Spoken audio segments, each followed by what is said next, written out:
Hey everyone, welcome to SF Garnish Music Production. My name is Justin Anchetta, and I'm going to try and get through something super vulnerable today. It is doing some vocal parts live with you guys here at Soul Graffiti Studios. And also what I'm using is the Waves plugin, VST plugin. It is the Tune Lite, and it's an auto-tune feature. And often people are afraid to use auto-tune because it can sound a lot like that Cher effect where it's very stacked like that. And what I'm going to show you is how you can smooth it out and customize it to your own liking. This is a demonstration doing an overdub. Okay, so there's a vocal part that I did for a new song that Honey of the Heart's doing, one of the groups I'm in. And I'm just going to show you how I did the bracket to loop the part. So I put a bracket in this section right here, which is the part I want to record.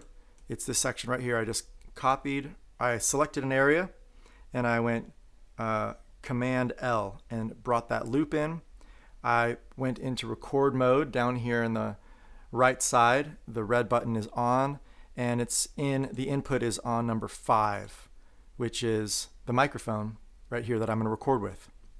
The next thing I did is the brackets. When you do a loop bracket like this, it automatically has this loop function right here turned on. So you want to turn that off and then turn your punch in and punch out. Engage the punch in and punch out. And then I'm going to go ahead and do this vocal line. It's a backing track with Marin's vocal up front. So you're going to hear some of the vocal part before and after. But what's great about this feature is that when you record with this bracket, it actually records the entire part, no matter what. So I'll give you more information on that.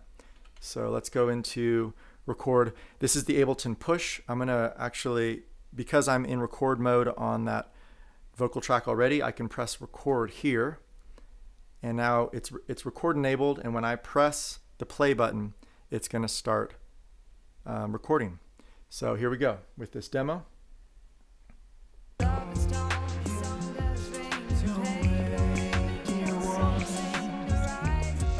Direction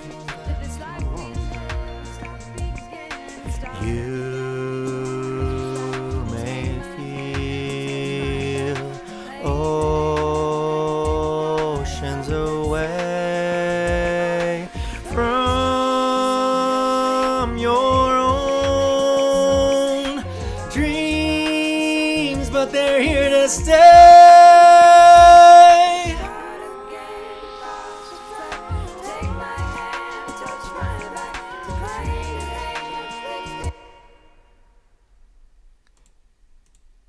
All right, so there's the part. I think I actually sang a little bit of the wrong part here, so I'm going to go back and just get the part that I want, which is, I believe, just the beginning part of that.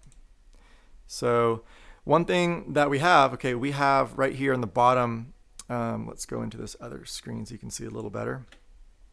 On the very bottom, we have our plugin, which is our Waves plugin, and if you press this little button right there, that shows up on a screen. It's on the upper screen, so I'll bring it right down here. Now this is the Waves Tune Lite mono that we have. And when you do an overdub, you actually want to clear the section of what you had before, because otherwise your auto-tune is actually going to be reading whatever voice was there before. So this is where they have this clear button right here for. So we're going to go in and just listen to that part that I did. I'll zoom in so you guys can see it. So right here. All right, so that's the part that I did. I'm going to go ahead and just highlight this section here and clear selection so that it can read the new part. Okay, let's go ahead and make sure all of that's cleared. And let's try that from right there one more time. So this is actually just scanning while I go through it this time for the first one. Here we go.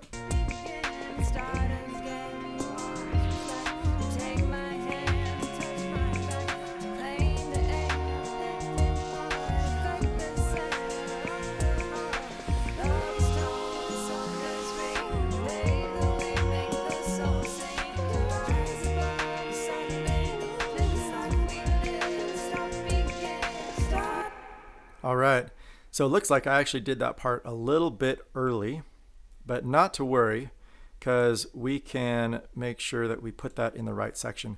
I often put my set markers in areas so I know exactly where I'm working with. So you highlight your area, you can bring it exactly to the location you want, and then just bring your other vocal part over there. So this is the old vocal. So what we want to do here is highlight and take away more of the voice so that there's no interference of a previous track, because obviously I went in the wrong section. So let's go ahead and try that again. We're going to just listen back and let it scan for the vocals. And this is actually going through scanning and doing a little bit of auto tuning, and then we're going to go in and manually do some note transitions and ratio changes. Here we go.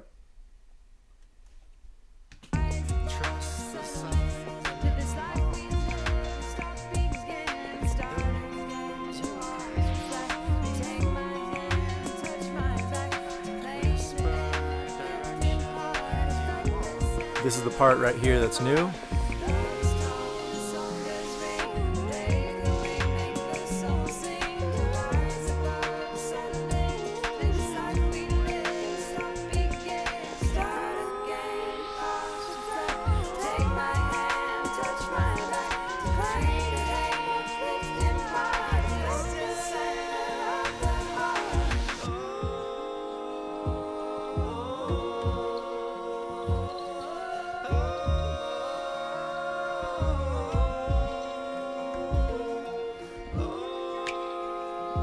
All right, so I went a little bit farther, but just want to make sure that that came in again.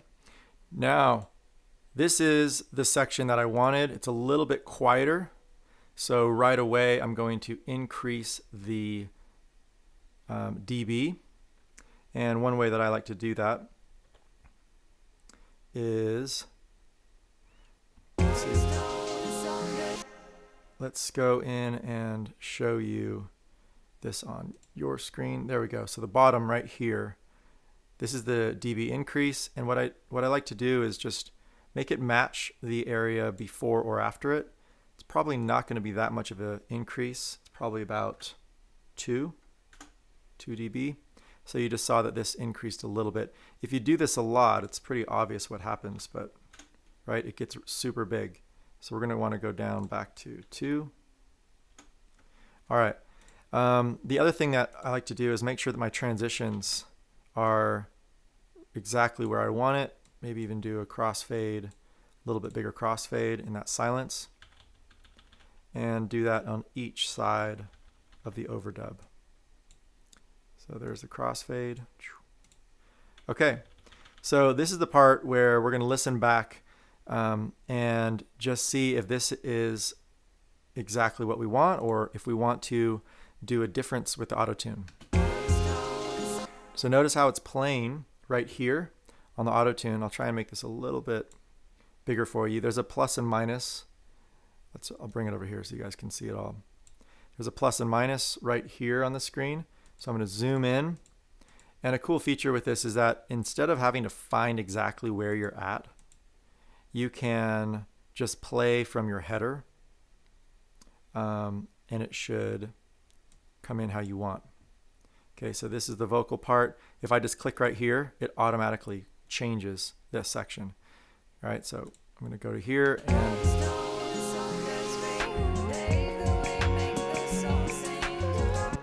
I'm going to solo that.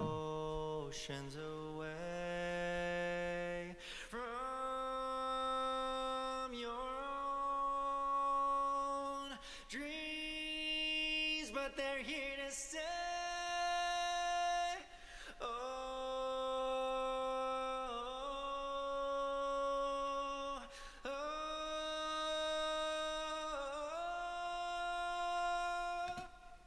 All right, so that yell at the very end is actually something that I might want a little bit different. And I remember that we did this with the overdub.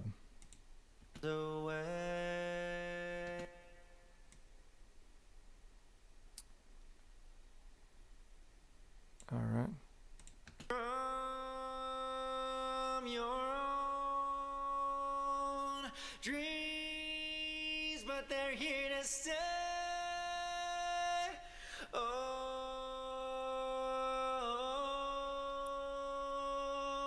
oh. All right, so right here, it gets a little bit lower than I want.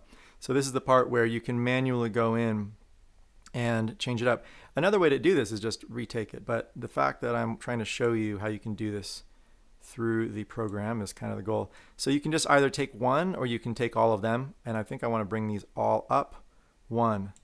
Okay, and the other thing I want to do is highlight this area, and this is where our note transition comes in, and notice how it's changing right there, how much this is getting wide or tighter. When you get tighter like this, it gets a little bit more mechanical sounding, but this is where you can kind of get the feel that you really want.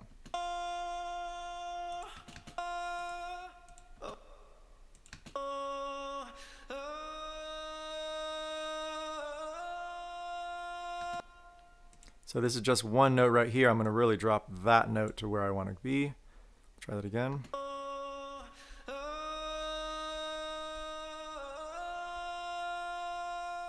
All right, so that's actually the notes. One thing that you can also pay attention to is that you see these keys over here, these little markers with the kind of minus symbol, the red. That's actually showing what notes are not in the scale that this song is in. So down here, I put in A sharp natural minor, and that's the key of the song. If you don't put that in, it's just going to come in as a chromatic scale, and it might even put you in the wrong notes. So it's really helpful to put the key of the song that you're in, whether it be major or minor, sharp or flat, what key. And then if you want to, you can always take these off by just double clicking them. If you have like a different colorization and you actually want that note in there, you can double click it and it will do the auto tuning, keeping that chromatic note in the scale. I believe we have a G sharp in this that Marin sings sometimes, and so I took that note off. Or maybe it's a G. Yeah, I took that off for her. All right, so that's a little bit about the auto tuning. This is the Waves Tune LT, the light version of, I believe it's about a $39, $29 feature. If you want to learn more about electronic music production, go to sf.garnishmusicproduction.com. We're an electronic music school located worldwide. We're the Bay Area branch. That's why it's the sf.garnishmusicproduction.com. And please comment. If you like what you see, please like and subscribe to our pages. And we have a bunch of social media that we're building up right now, so we really appreciate the support. And we have classes year round, so sign up for workshops coming up really soon. Have a great rest of your day.